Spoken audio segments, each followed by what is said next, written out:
Dr. Evan McClure sat at the edge of a long, sterile conference table, his fingers tracing the worn edges of the manila folder placed before him. The room was lit by dim overhead fluorescence, casting a cold, institutional glow over the walls. His new role within the SCP Foundation's Temporal Anomaly division felt unreal. The weight of expectation settled heavily on his shoulders as the door creaked open. Dr. Sylvia Rainier, his superior, entered briskly, her lab coat swishing behind her. Without a word, she took a seat at the far end of the table, pulling out a file with 7819 stamped in bold red letters across its cover. Evan couldn't help but notice how tired she looked, her eyes sunken as if she'd seen too much. "You're ready for this, McClure?" she asked, though it sounded more like a statement than a question. Evan nodded, though a knot of uncertainty tightened in his chest. "I've read the basic outline," he said, his voice betraying none of the apprehension swirling beneath the surface. "But the details are vague. What exactly am I walking into?" Rainier tapped the folder in front of her. SCP-7819. It's one of the stranger anomalies we deal with, and that's saying something around here. She slid the file toward him. "It's not something we can contain. Not yet. It's a predatory location, manifesting only under very specific conditions." She let the silence hang for a moment. "Your assignment is to document a field observation." Evan flipped through the file. A small roadside motel on the fringes of civilization. Drivers would encounter it between midnight and 4 a.m., but only those who fit a disturbingly specific profile. Alone. Exhausted. Having driven for hours. His thumb paused on a photo, faded and grainy. The Rest-Eazy Inn. It looked innocuous, mundane even. A throwback to a simpler time, with neon vacancy signs flickering just beside a long stretch of desolate highway. But there was something about it, like staring at an image that shouldn't exist. Yet there it was, lingering at the edges of reason. "What makes it dangerous?" Evan asked, feeling his stomach churn as he looked at the image. Rainier leaned back, her expression dark. "The drivers who pull off the road are never the same after, if they make it out at all." A chill ran down his spine. "And the ones who don't, they disappear. No trace." Her words hung in the air, thickening the tension between them. Evan closed the folder, already feeling the creeping sensation that he was being drawn into something much larger than he could comprehend. "You've been with us for a short time, but your work with temporal distortions is why you were picked," she continued. 7819 plays with time, loops, distortions, disjointed realities. We believe it somehow exploits fatigue, confusion, and perhaps even guilt. She paused, letting the last word settle. "But whatever happens inside that place, it doesn't follow the rules of our world." The explanation only deepened the growing sense of dread. This wasn't an ordinary assignment. It felt more like a test. His first real mission since joining the Foundation, and he was being thrust into a scenario that sounded more like a nightmare than a case study. Evan straightened in his chair, clearing his throat. "What am I supposed to do? Just drive?" Rainier offered a tight smile that didn't reach her eyes. "Drive until it appears. You'll recognize it. The motel will make sure you stop." She slid another piece of paper across the table. "Follow the guidelines. Don't deviate, no matter how absurd they seem. The motel doesn't like disobedience." Her last words were punctuated by a long, uncomfortable silence. Evan stared at the list of instructions. Park near other cars. Don't take weapons. Ignore the burning vehicle. Enter the lobby. Obtain a key. It read like a surrealist guide to survival, a disjointed set of rituals designed to appease some unseen force. He felt his pulse quicken, the weight of the unknown pressing down on him. "What's the end game?" he asked quietly. Rainier's gaze dropped to the table, and for the first time she looked uncertain. "We don't know. Every experience with 7819 is different. But the general rule is simple: survive the night. He swallowed hard. Survive. That was the only concrete instruction. When do I leave? His voice was calm, though his heart was pounding. Rainier stood, gathering her notes. You'll be briefed on the drive details tonight. Expect to start around midnight. She turned toward the door but hesitated. One more thing, McClure. She locked eyes with him, her expression grave. Trust your instincts in there. The motel. It knows when you're vulnerable. The door closed behind her, leaving Evan alone with the file and the creeping unease that came with it. He stared at the grainy photo of the Rest-Eazy Inn, the gaudy neon sign flickering just enough to unsettle the senses. Later that day, back in his small apartment, Evan packed his essentials, minimal luggage per the briefing. His mind raced as he slipped into his SCP Foundation-issued jacket, feeling the weight of the mission settle over him like a second skin. It wasn't just the fear of what lay ahead, but the nagging doubt about why he'd been chosen for this particular assignment. Was it because of his history with temporal anomalies or something more personal?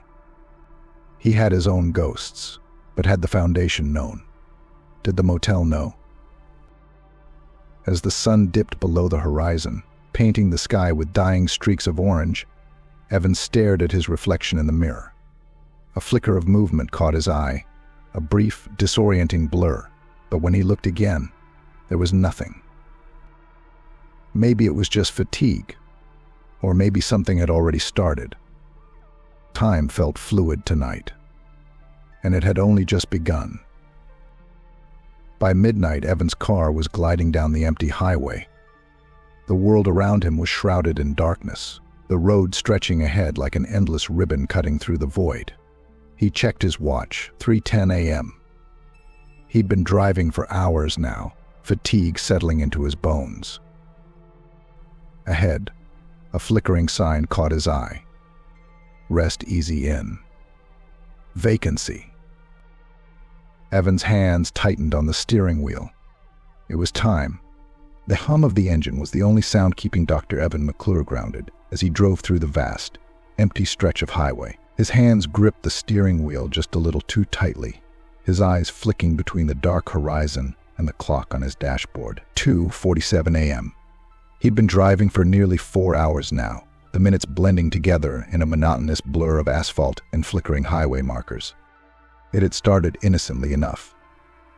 The quiet of the road, the slow, rhythmic passing of the dashed white lines. But there was something different about tonight, something heavier in the air. The world beyond the reach of his headlights seemed darker than it should be, oppressive. He adjusted his seat, trying to shake the growing sense of unease. Fatigue was setting in, sharp and sudden, like a wave crashing over him. He blinked hard, fighting the drowsiness gnawing at the edges of his focus. Was it just the late hour? Or was this the start of it? The briefing had warned him. SCP-7819 would make him want to stop. He knew it was coming, knew the anomaly would manifest. And yet there was an insidious allure to the creeping exhaustion. It felt natural, as if his body had finally given in after hours of pushing through the endless night. But the rational part of his mind screamed at him. This was no ordinary fatigue. He shifted in his seat again, his thoughts growing fuzzy. Stay sharp. Evan, he forced himself to keep his eyes on the road. But the longer he stared into the black void ahead, the more it felt like the highway was looping. No landmarks, no changes in scenery. Just the same mile of road replaying over and over. And then he saw it. A flicker of neon on the horizon. At first, it was nothing more than a faint glow, just a few pinpricks of light in the distance, half obscured by the inky darkness of the night. But as he drew closer, the shape of a small, dilapidated building came into focus. The neon sign buzzed and flickered, casting an eerie light onto the cracked pavement below. Rest-Eazy Inn Vacancy. Evan's grip tightened on the steering wheel. The motel stood there, just off the exit, like it had been waiting for him. The lights above the parking lot were dim and flickering, casting long, unnatural shadows across the lot. It was everything the file had described: small, unremarkable, yet undeniably wrong. He could almost feel its pull.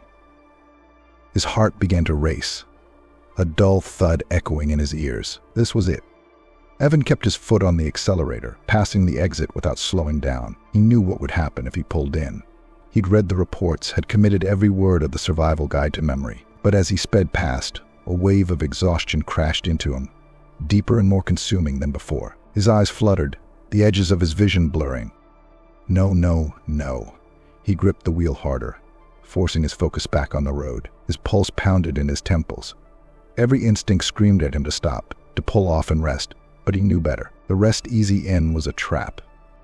His car's headlights carved through the night, illuminating nothing but the endless road ahead. Yet, no matter how far he drove, the motel remained just on the edge of his sightline, its neon sign still flickering in the rearview mirror. The compulsion to stop was stronger now, whispering at him to just turn back, just rest for a moment. "You know you can't outrun it," he muttered to himself, echoing Rainier's words from the briefing. Suddenly, the lights in his rearview mirror vanished. He glanced up, his heart skipping a beat. The motel was gone. Had he escaped it? Evan exhaled, his shoulders relaxing slightly, but the relief was short-lived. A few moments later, the neon glow flickered ahead of him again. His stomach sank.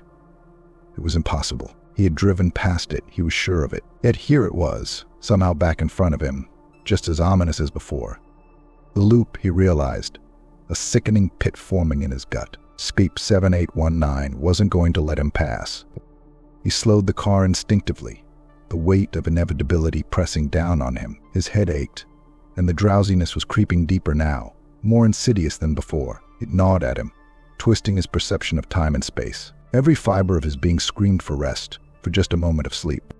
But he couldn't stop. He shouldn't stop. The car rolled forward, the tires humming against the pavement as the Rest-Eazy Inn loomed closer.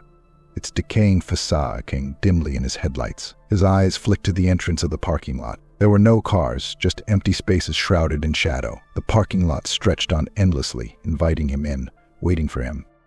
Evan gripped the wheel again, the cold sweat on his palms making it hard to maintain control. He knew that once he pulled in, there would be no turning back. He passed the exit once more, forcing himself to keep driving. This time, though, something felt different. He couldn't explain it, but it was as if the world had shifted around him. The highway blurred, the darkness closing in tighter. And yet, no matter how hard he fought to stay awake, to push forward, he could feel himself slipping. His mind was fogging, thoughts growing sluggish and incoherent. His foot eased off the gas without him even realizing it. He could barely hold his eyes open now. The headlights caught the edge of the motel sign, and his body acted on its own, his hands guiding the car gently into the motel's lot. As the car rolled to a stop, Evan's head slumped forward. He blinked hard, trying to clear the haze from his mind. He was parked. He didn't even remember pulling in. His body was heavy, almost too heavy to move. The motel had him now. Evan's heart thudded painfully in his chest as he sat there, staring at the weathered sign of the Rest-Eazy Inn. His fingers trembled against the steering wheel. He knew this was only the beginning. He had followed the script, the one written by the Anomaly itself. And now there was no escaping it. The engine purred softly beneath him as Dr. Evan McClure stared at the neon sign, its flickering light casting jagged shadows across the cracked pavement of the parking lot. His heart raced as he tried to process the impossibility of what he had just experienced. His body, heavy with exhaustion, felt disconnected from his mind, but some inner thread of logic kept him from completely surrendering to the motel's lure. He couldn't stop here. He wouldn't stop here. With a deep breath, Evan shifted the car into gear and pulled out of the lot, forcing himself back onto the highway. The feeling of release, however brief, gave him a fleeting sense of victory. He was back on the road, leaving the Rest-Eazy Inn behind, the neon sign shrinking in his rearview mirror until it was swallowed by the darkness. His pulse slowed, and he exhaled shakily, feeling a strange sense of relief. Maybe he had broken free. Maybe that was it. But as the headlights carved through the dark, the oppressive silence of the highway seemed to grow heavier. The road stretched endlessly before him, an unchanging ribbon of asphalt flanked by nothing but black void on either side. No distant glow of city lights, no road signs, not even the faint chirp of night insects. He glanced at the dashboard clock, 3:17 a.m. Time seemed to crawl, each second dragging out, pulling him deeper into the surreal emptiness. The rhythmic thrum of the tires became hypnotic, lulling him back into the fog of fatigue. His eyelids felt heavy, despite his best efforts to stay alert. And then, out of the corner of his eye, the sign appeared again. Rest-Eazy Inn Vacancy. The blood drained from Evan's face. His foot hovered over the brake, his mind screaming in confusion. No, this was impossible. He had just passed the inn. He should have been miles away by now. Yet there it was, looming again at the side of the road, as if waiting for him. He felt the cold prickle of dread crawl down his spine. Evan drove past it this time, forcing himself to maintain speed to keep moving. His knuckles whitened as he gripped the wheel tighter. He flicked a glance in the rearview mirror and watched as the motel sign disappeared into the darkness once more. It couldn't follow him, he told himself. It was just a trick of the mind. But no more than 2 minutes later, the flicker of neon greeted him once again. Rest-Eazy Inn. A growing sense of horror gnawed at him. His body was betraying him. The exhaustion more than just physical now. It weighed on his thoughts, dulling his reactions, making everything seem unreal, disconnected. The motel wanted him to stop, and it wasn't going to let him leave.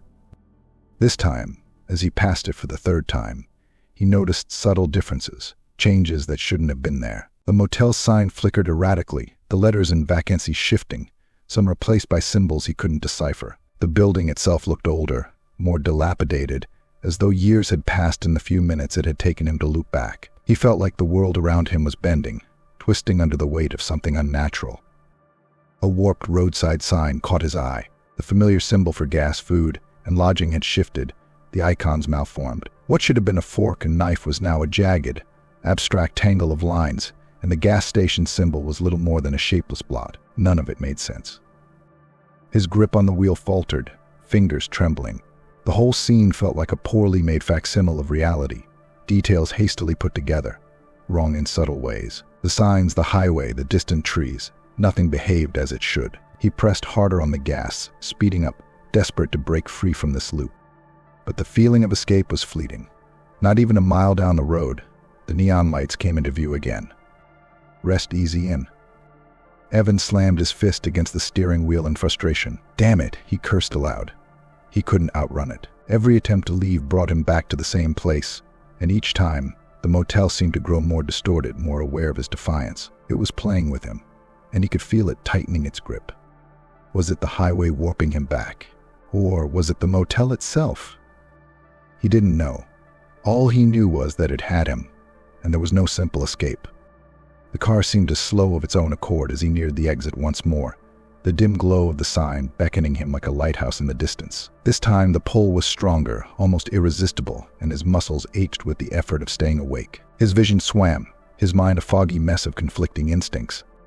And then he felt it, the choice slipping away. His body, no longer fully under his own control, began to ease the car toward the exit. He tried to fight it, his thoughts racing, but his limbs felt sluggish, like they were moving through syrup. The pull of the motel was undeniable. SCP-7819 wouldn't let him go. Evan blinked hard, trying to focus, but the world was losing clarity. The lines of the road blurred. The lights of the motel smeared like oil paints across his vision. He could hear a faint buzzing in his ears, an ever-present hum just beneath his thoughts. The motel was calling to him. Before he realized it, he had turned into the parking lot. His headlights swept over the cracked asphalt, illuminating rows of decaying, unnatural vehicles. The shapes he had seen before, cars that weren't really cars, stood in stark contrast to reality. Their forms twisted in ways that defied logic, their surfaces smooth and hollow. The sense of wrongness returned tenfold, pressing down on him like a physical weight. He put the car into park, his chest tightening with dread. He had no choice now. The motel had won. His pulse raced, and for a moment he considered turning the engine back on, speeding away regardless of the consequences. But some deep, primal instinct stopped him. There was no escaping SCP-7819, not once he was here. He closed his eyes and took a deep breath, gripping the steering wheel so tightly his knuckles turned white. The motel loomed ahead, its flickering neon casting an eerie glow across the empty lot.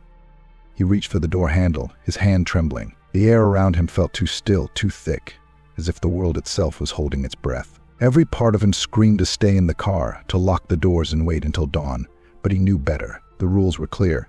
Staying in the car was no safer than entering the motel. With a final shaky breath, he pushed the door open and stepped out into the still night.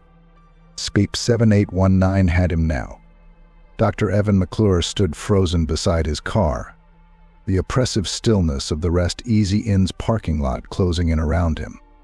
The air was too thick, too silent, as if sound itself had been swallowed by the void of the night. He took a deep breath, forcing himself to move, though every instinct screamed at him to get back inside the vehicle, turn around and flee. But he couldn't. There was no escape now. The first thing that struck him was how wrong everything felt. The cars parked around him were not right. He stepped cautiously forward, eyeing the nearest vehicle, a large SUV, boxy and familiar. But something was off. The shape seemed just a little too angular, the proportions slightly unnatural, like a crude imitation of what an SUV should look like. He reached out, fingers trembling, and lightly tapped the side of the vehicle. The sound wasn't metallic. It wasn't even solid. His fingers made a dull, hollow thud as they connected with the surface, more like plaster than steel. The texture beneath his fingertips was rough and grainy, the sheen of the paint matte and lifeless, as if someone had tried to recreate the idea of a car rather than the real thing. What the hell? McClure leaned in closer, squinting in the dim glow of the motel's flickering neon sign. Upon closer inspection, the entire vehicle looked like a prop from a stage set, a convincing model at a glance, but completely fake on closer inspection. He stepped back, turning to the other cars scattered around the lot. They were all like this, imperfect, warped versions of familiar vehicles. Their lines were too sharp, the tires made of something resembling wood rather than rubber, the logos smeared and incomprehensible, as if whoever, or whatever, had crafted them hadn't fully understood what a car should be.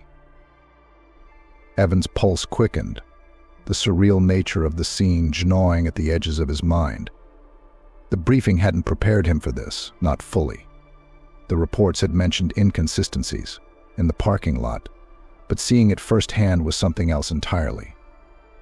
These weren't vehicles, they were facades carefully placed to give the illusion of normalcy, of safety.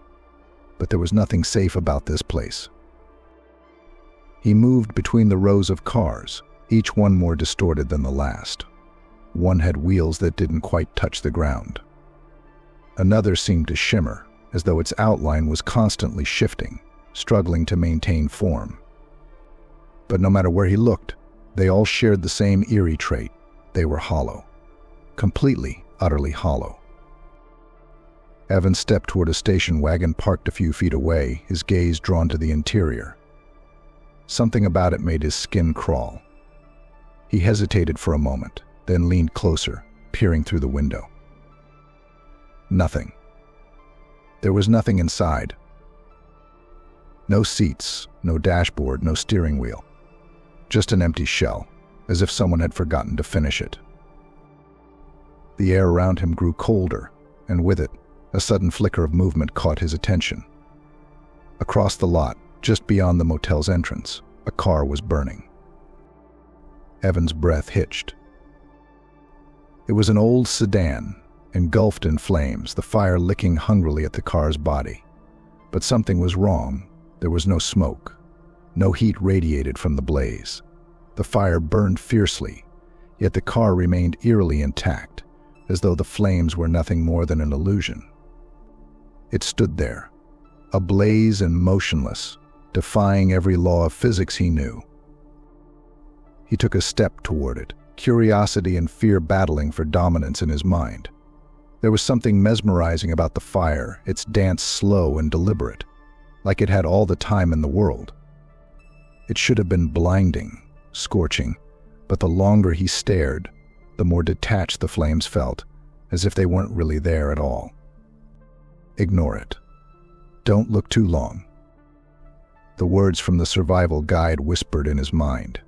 He remembered reading about the burning car, about how it wasn't real, how acknowledging it too much could invite attention from something else. His instinct screamed for him to avert his gaze, to pretend it wasn't there. And yet, there was a pull, something primal urging him to step closer. His foot wavered, the pressure of the surreal scene building in his chest. He took another step forward, almost hypnotized by the strangeness of it all. But as he did, a subtle movement flickered at the edge of his vision, a figure, just barely visible in the shadows between two warped cars. Evan's blood ran cold. The figure was still, unnaturally still, as though frozen in place. He couldn't make out its features, just a vague silhouette, hunched and wrong. It didn't seem to move, but he could feel its gaze on him, the oppressive weight of being watched pressing down on his every nerve. His throat tightened, the air in the parking lot growing thicker, heavier. Don't engage. Don't investigate. His hand twitched toward his side, but he remembered the briefing's instructions: no weapons. He wasn't even supposed to acknowledge it. Every instinct told him to turn away, but his muscles felt frozen. He could barely breathe under the intensity of that unseeing gaze. The burning car crackled, the sound hollow and distant, and the figure remained where it was, watching, waiting.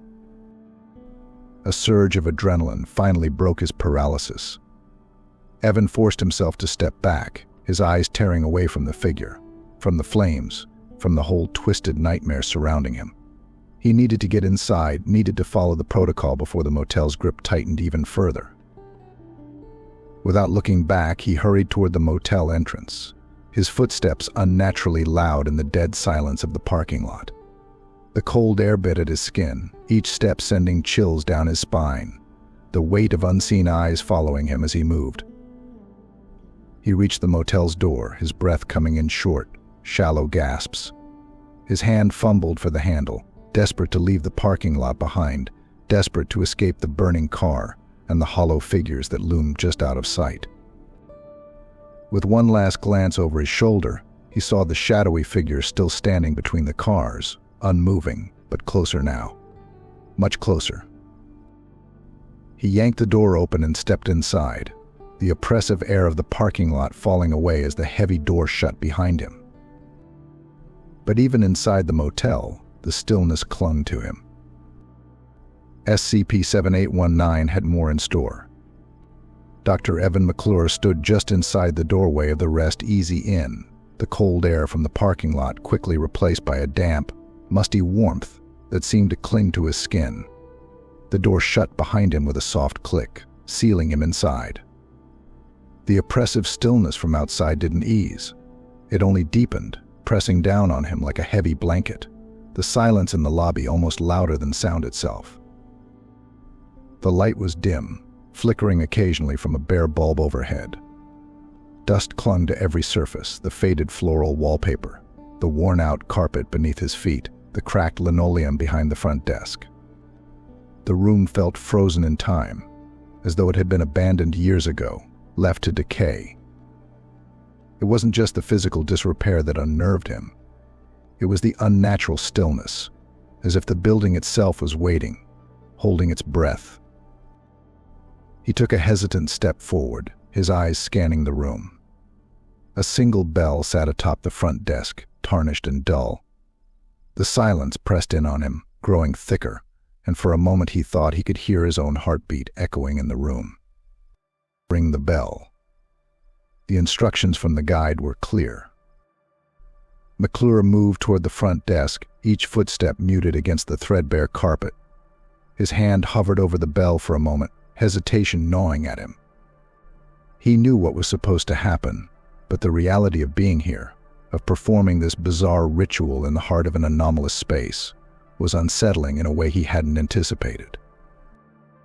Taking a breath, he rang the bell. The sharp ding reverberated through the silence, the sound hanging in the air longer than it should have, as though the walls themselves were absorbing and twisting it. McClure waited, straining to hear something, anything, in response. But there was nothing. The lobby remained as still and oppressive as before. No one is coming. He glanced at the survival guide, running the instructions through his mind again. He needed to wait. He needed to follow the steps precisely. He tried to hum a song to himself, a distraction from the quiet. But the tune faltered, swallowed up by the thick, suffocating air of the room. The silence was too much. And then the noise started. From somewhere behind the front desk, a faint, wet thudding sound emerged. It was rhythmic, like something heavy slapping against the floor in slow, deliberate beats. It was barely audible at first, just a low, distant noise, but it was growing louder. Thud. Thud. Thud. Evan's muscles tensed. The sound was unnatural, almost organic, like something alive was on the other side of the wall, something struggling, but not with pain. He couldn't place it, but it set his nerves on edge, every instinct telling him not to listen too closely. The survival guide had warned him about this, had told him not to engage with whatever was making the noise.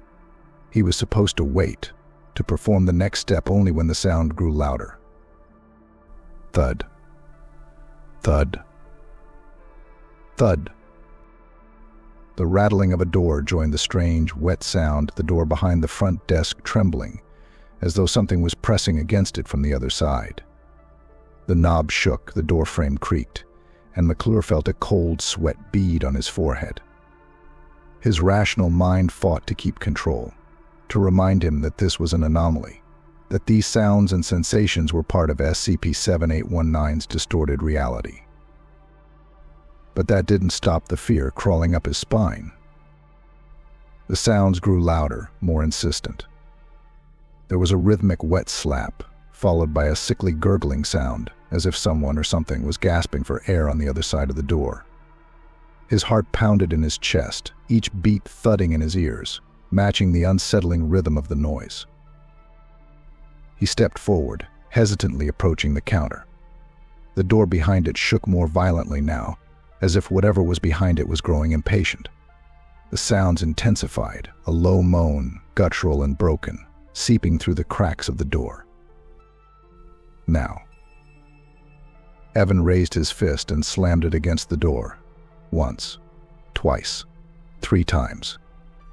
The sound of his knuckles hitting the wood reverberated through the lobby, merging with the wet slapping and rattling. He paused, listening for any response, his breath coming in short, sharp gasps.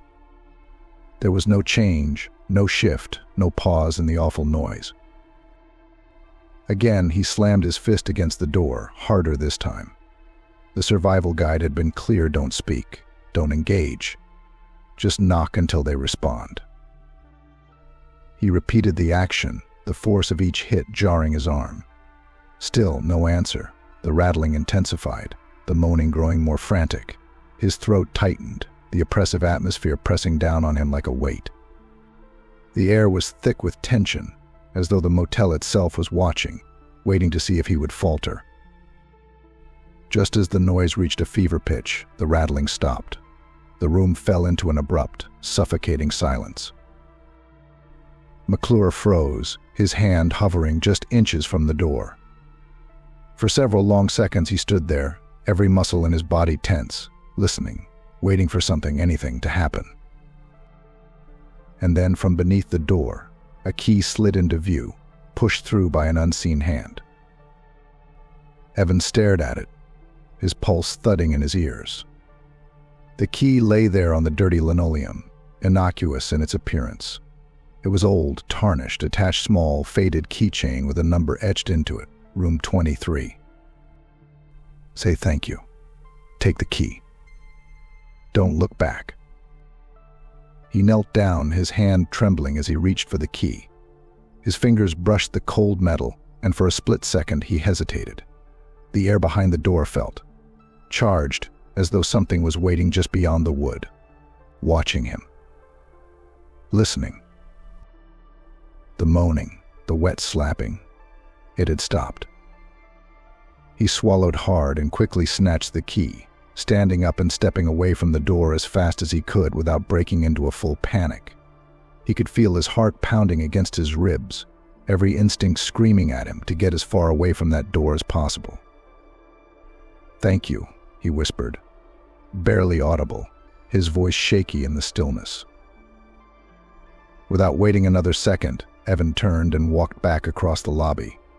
His footsteps felt too loud, the air too thick.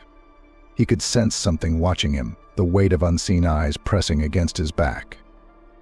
But he kept his focus forward, eyes locked on the hallway beyond, where the rooms lay in wait. He passed the front desk, the bell, the dusty chairs in the corner. The oppressive silence returned, heavier than before. SCP-7819 was waiting. As he gripped the key tightly in his hand, he could feel the motel shifting around him, subtle and sinister, like it was alive, like it was waiting to see what he would do next. And as he stepped toward the hallway, toward room 23, Evan knew that the worst was still ahead. Dr. Evan McClure clutched the key to room 23 in his trembling hand as he approached the narrow hallway ahead. The oppressive silence of the Rest-Eazy Inn seemed to thicken with every step. His shoes made no sound on the worn carpet, which appeared to swallow the noise whole, as if the place was absorbing his very presence. The instructions had mentioned that there would be no stairs. He'd have to take the elevator. He stopped in front of the dull metal doors, his reflection barely visible in the scratched surface. His heart pounded in his chest as he pressed the worn button. The yellowed light behind it flickered and buzzed. The hallway stretched endlessly in both directions, dim and disorienting, each closed door bearing the same faded brass numbers that looked both too familiar and utterly wrong. He glanced behind him, half expecting to see someone, but the hallway remained empty, too empty. His breath caught in his throat as the soft ding of the elevator pierced the silence. The doors slid open with a slow, mechanical groan, revealing a dimly lit interior. McClure hesitated, staring into the small, cramped space, his mind replaying the survival guide's warnings, "Never enter if the man in the suit is waiting." But there was no one inside. He stepped forward, his body heavy with dread, and entered the elevator. The doors slid shut behind him, cutting off the suffocating silence of the hallway. For a moment, the soft hum of the elevator's machinery provided some relief, though it was only temporary. McClure's eyes drifted to the control panel. The buttons were arranged in a strange pattern, with symbols and numbers that didn't make sense, twisted glyphs, lines that didn't match any known script. The symbols swirled together in a jumble, and it seemed as though the longer he stared, the less they meant. His mind began to fog, and a sharp headache pulsed at his temples. Just pick one. The guide had said to trust his instincts. There was no logic here. His finger hovered over the buttons before pressing one that felt right, though he couldn't explain why. The elevator shuddered as it began its slow ascent. McClure leaned against the wall, his heart racing. The dim lights overhead flickered intermittently, casting odd shadows across the confined space. His own reflection in the scratched mirror seemed warped, just like everything else in this place. And then, the elevator stopped. It wasn't his floor. Before McClure could react, the door slid open, revealing a figure standing at the threshold. A disheveled man, perhaps in his early 20s, wearing clothes that were tattered and worn through as if he'd been traveling for months without rest. His face was gaunt, with sunken eyes that carried a hollow, vacant expression. He stepped into the elevator without a word, his movements slow and deliberate. McClure tensed, every muscle in his body on edge. The vagrant. This was one of the safe options, according to the survival guide. Yet, standing this close, the vagrant's presence felt far from safe. The air grew thick with the smell of damp earth and something old, like rotting leaves after rain. The vagrant didn't acknowledge him. He simply stood beside McClure, facing the doors, eyes vacant, hands folded in front of him. Silence hung between them, dense and impenetrable. The elevator resumed its ascent. McClure swallowed, trying to calm his racing heart. The soft hum of the elevator was the only sound now, punctuated occasionally by the creak of the cables overhead. He kept his back against the wall, careful not to make any sudden movements. The survival guide had been clear. He could not speak to this person. The man wouldn't speak anyway, but there was something about this silence that felt unnatural. After what felt like an eternity, the vagrant shifted slightly, turning his head just enough that McClure could see his eyes, now glinting in the low light. Without a word, the man extended a hand toward him, offering something small and fragile, a matchbox.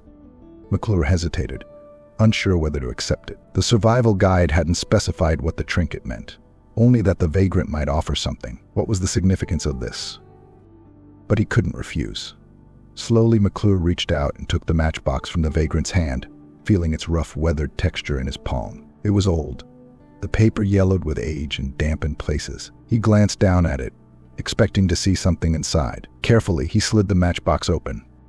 Inside were several dried leaves, crumbled and brittle, like they'd been pressed between the pages of a forgotten book for decades. Leaves. Something so mundane, yet in this place, it felt ominous. Why had the vagrant given him these? What was their significance? He looked up to ask, though he knew better. But the vagrant was already staring ahead again, as if the exchange had never happened. The elevator continued its journey, each passing second stretching out painfully. McClure could feel the weight of the matchbox in his hand, its presence unsettling. The leaves inside felt like they held some forgotten meaning, though he couldn't place it. The air grew colder, the elevator seeming to sink, even though it was moving upward. His skin prickled with a sense of foreboding. Finally, the elevator shuddered to a halt, and the doors slid open. McClure took a step forward, but the vagrant remained behind, unmoving, staring at the doors as if waiting for someone else. For a moment, McClure hesitated, glancing back. The figure hadn't moved, hadn't spoken, but a chill ran down his spine as he realized this was the only interaction he was meant to have with the man. He clutched the matchbox tightly, not fully understanding its significance, but knowing it was part of this twisted place's game. As he stepped out into the hallway, the elevator door slid shut behind him with a soft, final hiss. The hallway before him stretched out in both directions, dimly lit like the lobby below, with flickering lights that made it impossible to see too far ahead. The walls, covered in peeling wallpaper, seemed to bend in ways that didn't make sense. Each door along the corridor was slightly ajar, but the faintest creak of hinges made it clear they weren't to be opened. Evan's breath caught in his throat. The quiet here was different, more suffocating. It felt as though the entire building was leaning in on him, listening for every breath, every step. He could feel the weight of room 23 calling to him from somewhere in the twisting maze of hallways. But the matchbox in his hand was an even heavier burden now. There was something significant about the trinket the vagrant had given him, something he would need later, though he didn't yet know why. With a final glance down the empty corridor, McClure began walking toward his room, knowing full well that whatever was waiting for him in room 23. The leaves in his hand were part of its design, and whatever that design was, it had already started pulling him in. Dr. Evan McClure stepped out of the elevator and into the hallway, clutching the matchbox in his hand like a talisman. The air was still, heavy with the same thick silence that had followed him since he entered the Rest-Eazy Inn. The corridor stretched out ahead of him, in both directions, dimly lit by flickering, sickly yellow lights. Each door along the hallway was ajar, revealing nothing but blackness beyond, and yet he couldn't shake the feeling that something was watching him. He turned slowly, trying to get his bearings. The hallway was wrong, impossibly long, far longer than the outside of the motel suggested. The walls seemed to bend at odd angles, sloping subtly, like an optical illusion that made his stomach churn. As he stepped forward, the floor beneath him creaked, but the sound didn't echo. It simply disappeared, swallowed by the oppressive atmosphere. Evan's breath caught in his throat as he passed the first door. Its brass numbers were faded, barely legible. 12. The faint, rhythmic sound of breathing seemed to come from behind it, low and steady, but when he leaned closer, there was nothing. The door's peephole stared back at him like an eye, watching his every move. The sensation sent a chill through his spine. He quickly stepped away, trying to ignore the door, trying to ignore the faint sound of footsteps behind it, or perhaps inside his own mind. Just keep walking, he told himself, but the hallways twisted in ways that made no sense. He moved forward, but each step felt longer, stretching time as the corridor seemed to spiral inward. No matter how far he went, the end of the hallway never seemed closer. His footsteps quickened, his pulse racing. His mind clung to fragments of rationality, but the edges of reality were unraveling.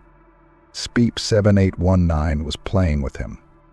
He could feel it now, the slow, creeping distortion of time. He couldn't say how long he had been walking, only that it felt like hours. The same dim lighting, the same doors, the same awful feeling that something was watching him from the shadows. Each door he passed carried the same unnerving trait, a slightly open peephole, staring blankly out into the hall. He tried to avoid looking directly into them, but their presence was unavoidable. He could feel the weight of unseen eyes, like a pressure building against his temples.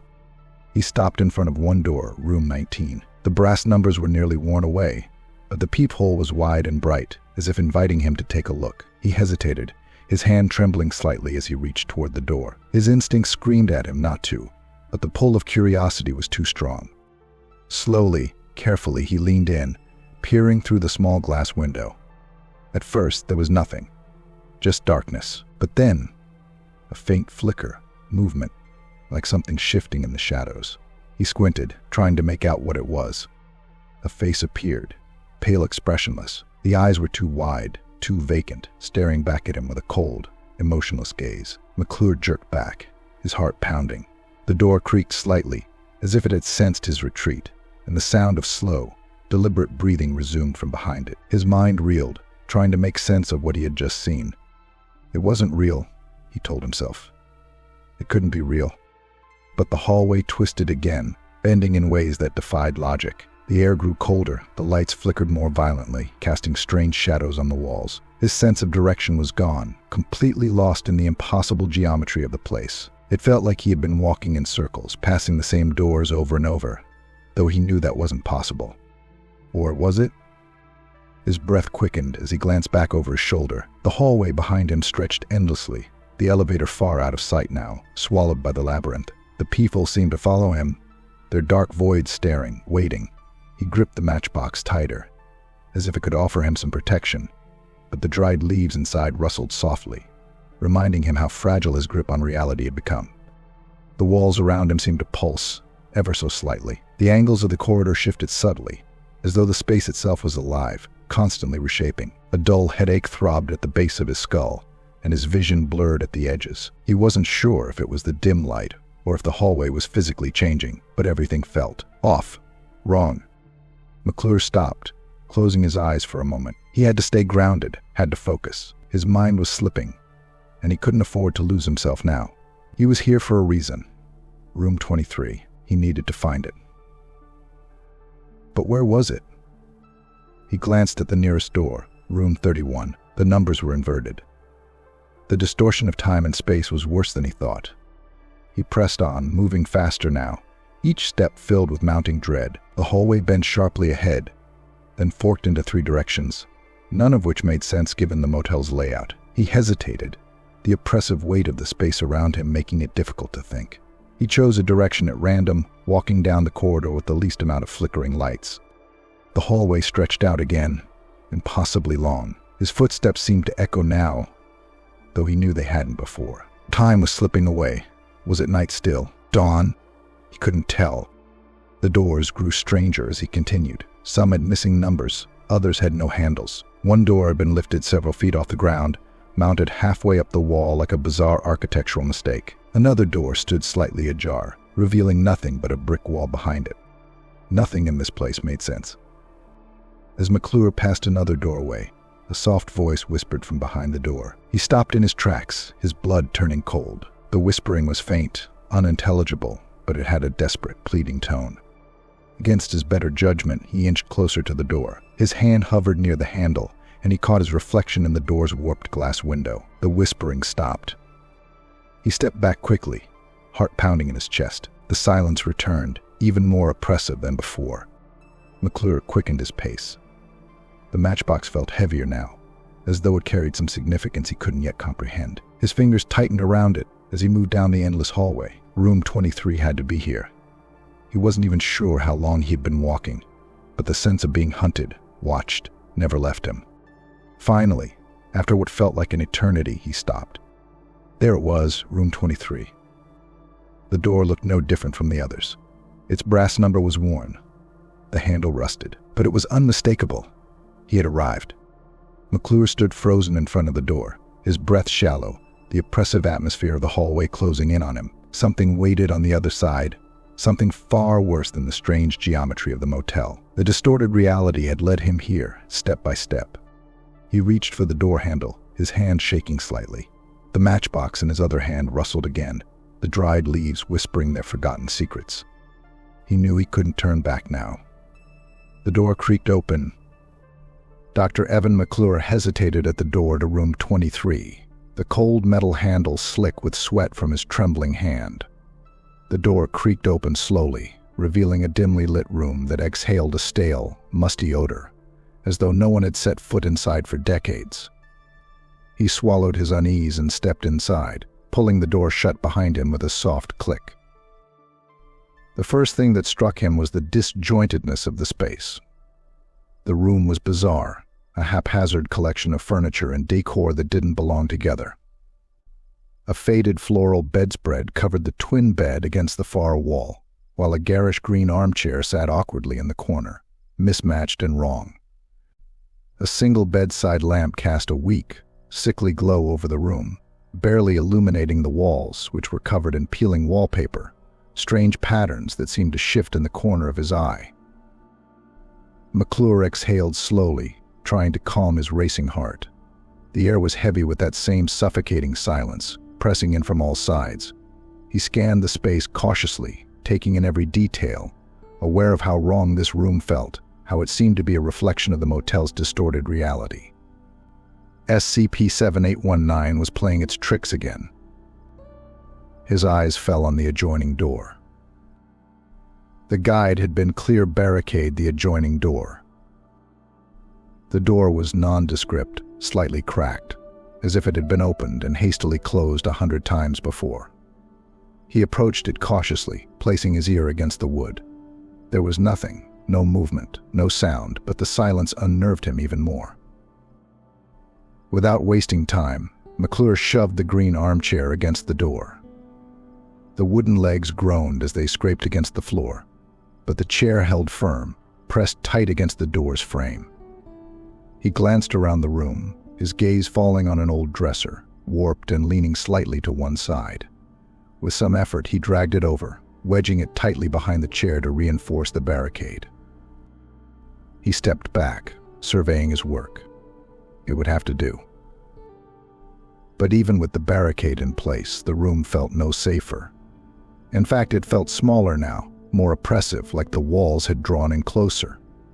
A cold draft brushed against the back of his neck, and he turned, startled. The windows were closed, sealed tight, the glass dusty and thick with grime. The draft shouldn't exist, but it was unmistakable. A subtle current of icy air flowing from somewhere deeper in the room.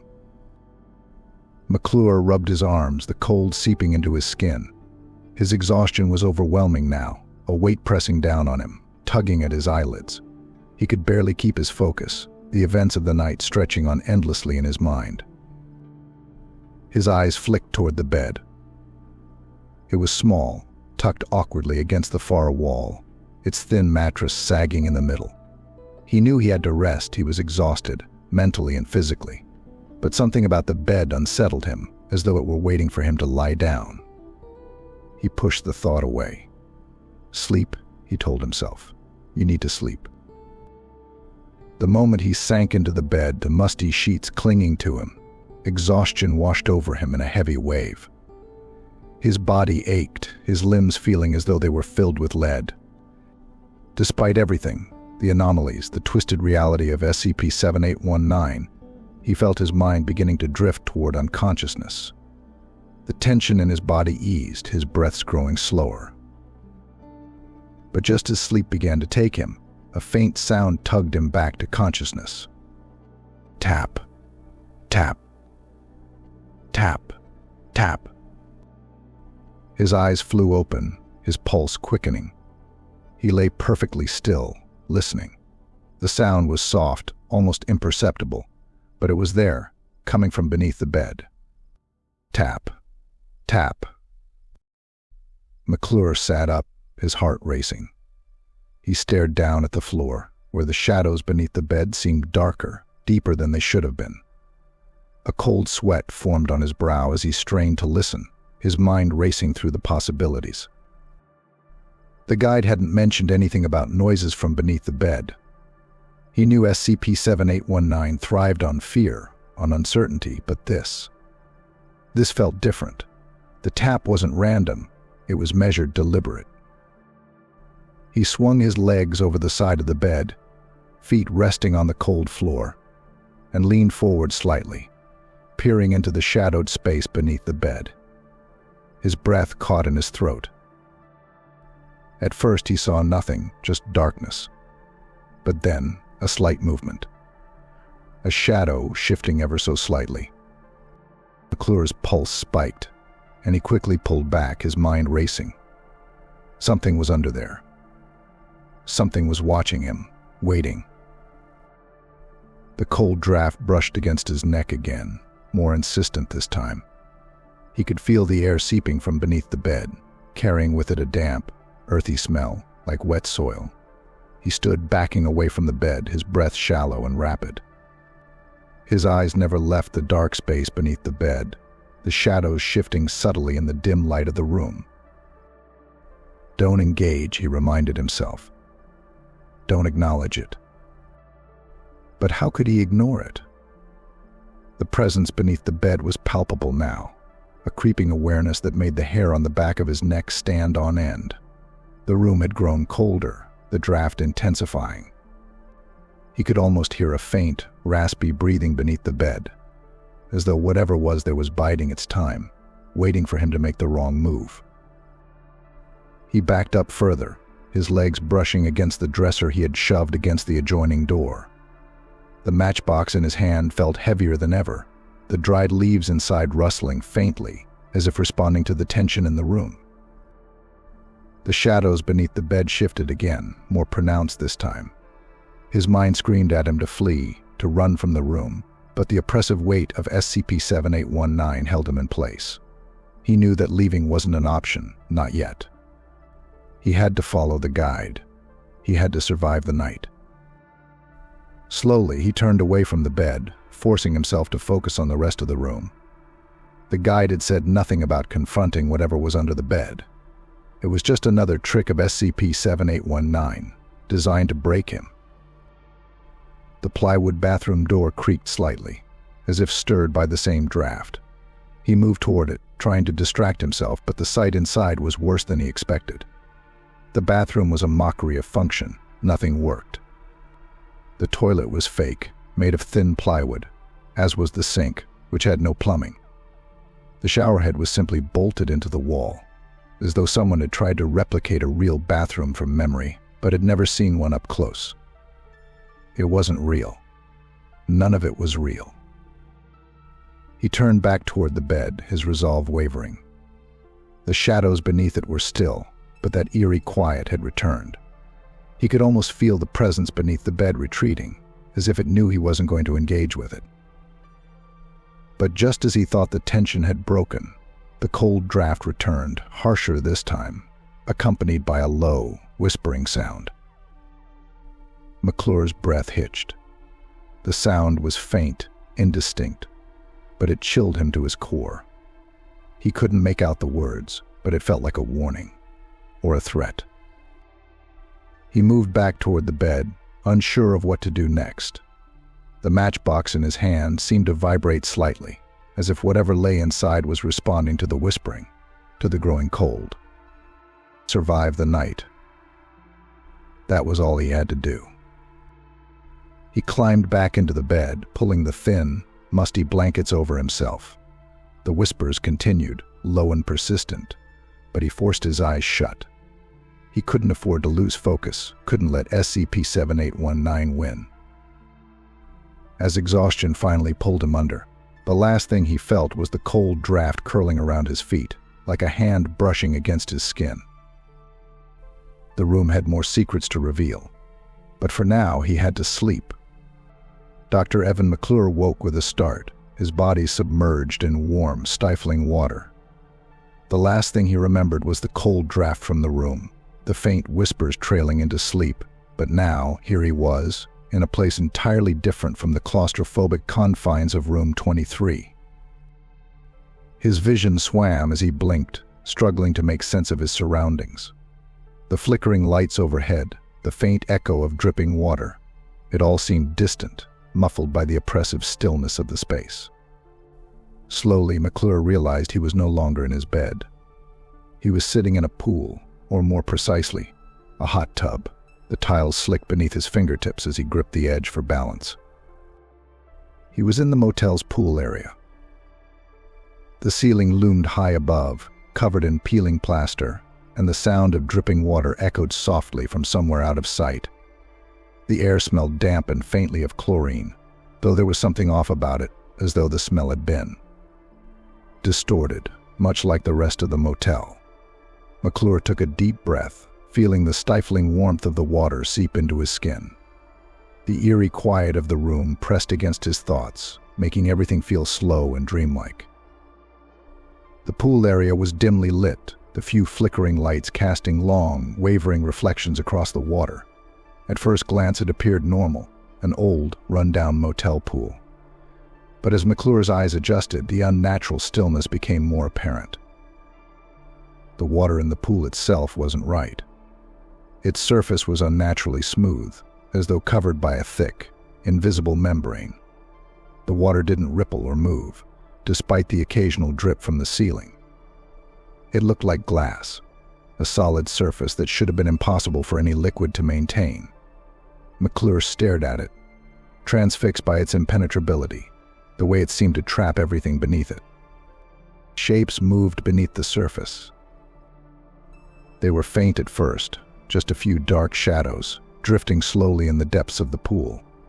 But the longer McClure looked, the more distinct they became. Human-like figures, swimming languidly just beneath the membrane, their forms hazy and distorted by the water.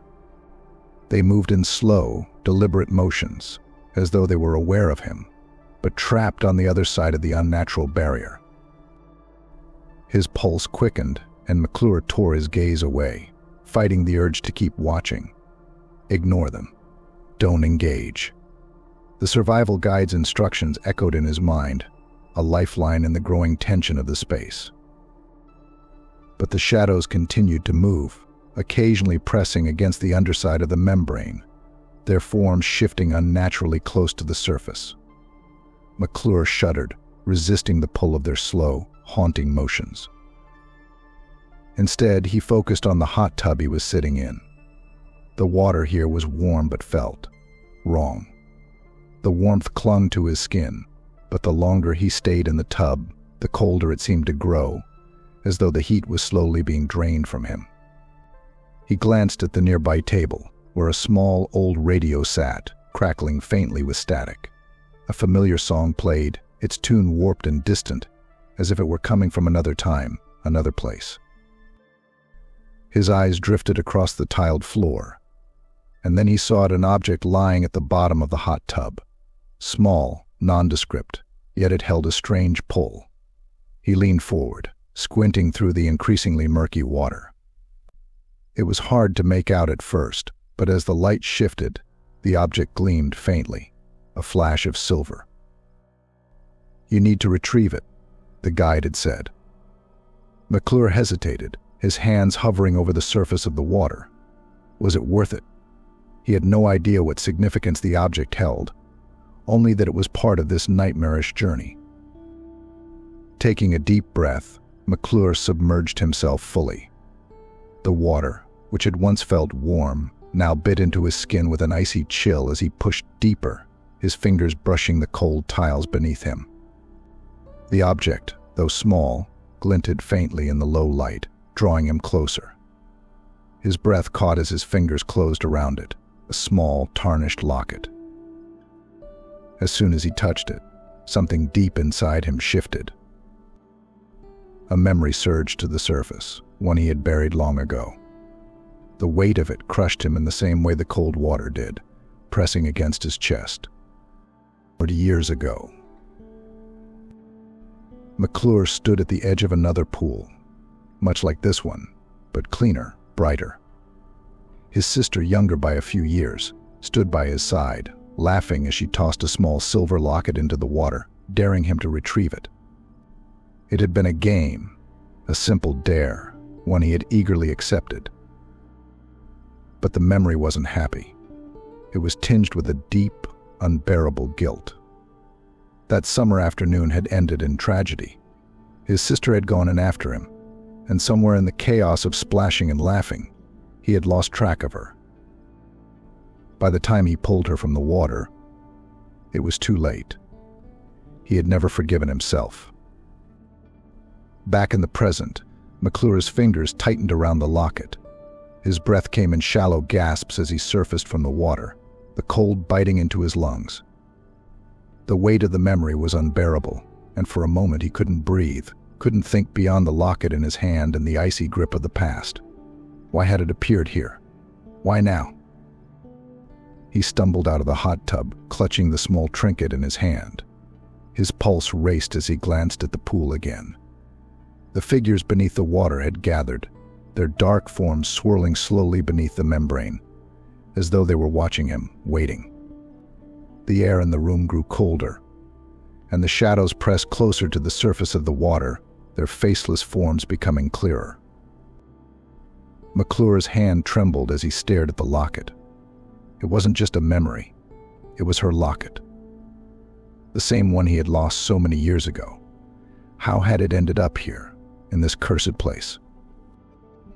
The cold draft brushed against his skin again, and the room seemed to close in around him, the lights flickering violently now.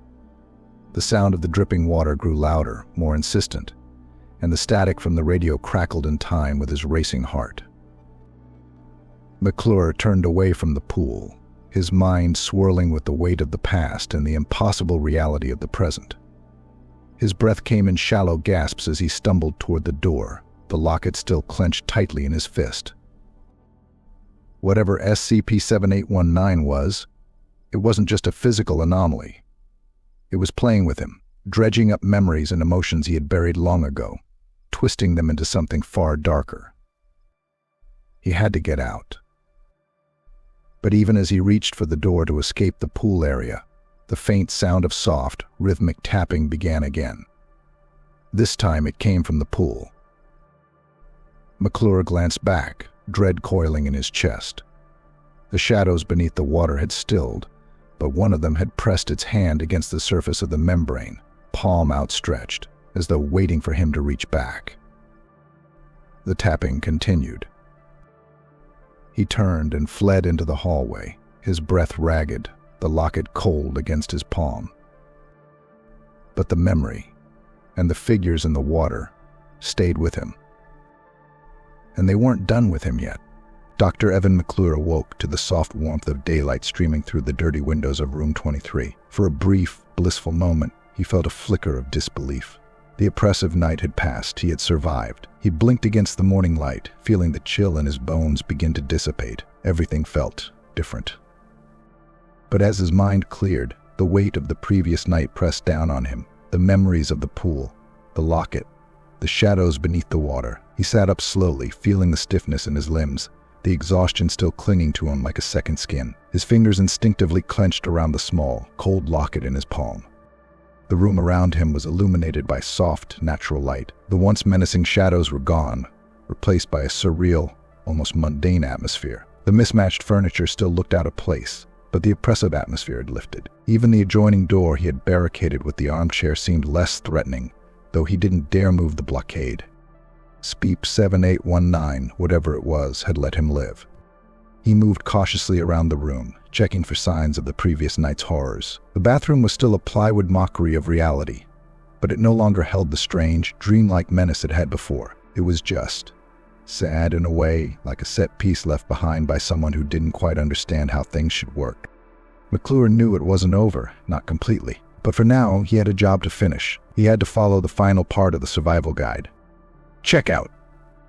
The thought of leaving the Rest-Eazy Inn brought a wave of relief, but also a gnawing uncertainty. He couldn't shake the feeling that SCP-7819 wasn't done with him yet. He pocketed the locket, its cold presence against his skin a reminder of what had been dredged up, what he'd had to confront. He gathered his few belongings, what little he had brought into this nightmare, and approached the door. His hand hesitated on the handle, a deep breath steadying him. The hallway beyond could be completely different, or it could still be the endless, twisting maze that had nearly broken his mind. There was no telling what SCP-7819 would throw at him next. But when he opened the door, the hallway stretched out in front of him, perfectly normal. The carpets were old and stained, the wallpaper peeling, but everything was as it should be. The oppressive, distorted geometry was gone. McClure almost felt like he could breathe again. He stepped into the hallway, glancing over his shoulder at room 23 one last time before heading toward the elevator. His footsteps echoed softly as he walked, and though the corridor twisted slightly, the strange bending and warping of reality had vanished. It was just a motel now, an old, worn-down motel. When the elevator doors opened with a soft ding, McClure half expected to see one of the strange figures from the night before, the vagrant or worse, but the elevator was empty. He stepped inside, pressing the button for the lobby, and the doors slid shut behind him. The ride down was brief, quiet, and without incident, as though the elevator had never been part of SCP-7819's horrors at all. The lobby greeted him with a strange sense of normalcy. It was still dingy, still neglected, but the oppressive silence was gone. The light streaming through the dusty front windows made the space feel mundane. The front desk was unmanned, as expected.